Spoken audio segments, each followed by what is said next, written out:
En mars, le consensus évolue au diapason de son benchmark.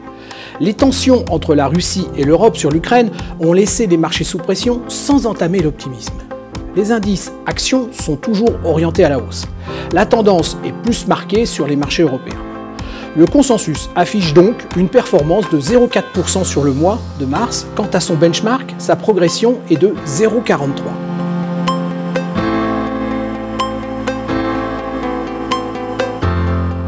Sur 3 ans, le consensus délivre 24% en performance cumulée pour 21,7% pour le composite 50% actions, 50% obligations. Quant à la volatilité, elle est en hausse autour de 6,6%. Avec le résultat de mars, le consensus atteint un nouveau point haut à 210,42. Passons maintenant à la composition du consensus.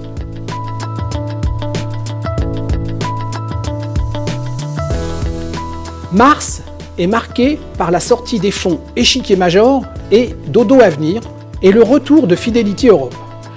Pour la toute première fois, Keren Patrimoine, de la société Keren Finance, entre dans le top 20. Avec ces entrées, plus du quart du consensus est investi sur les fonds d'actions européennes. Les arbitrages les plus significatifs sont en faveur d'Eurose ou encore de CPR Croissance Prudente.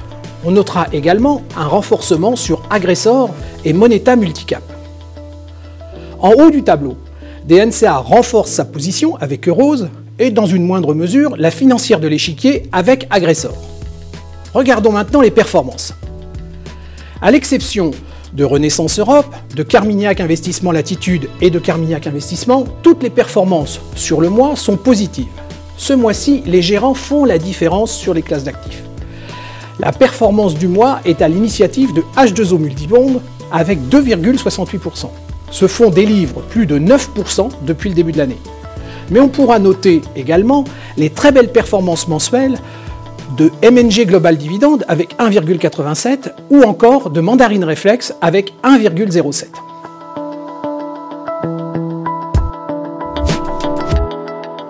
Voilà ce qu'on pouvait dire sur le consensus à fin mars. Je vous donne rendez-vous le mois prochain pour suivre et comprendre l'évolution du consensus des conseillers.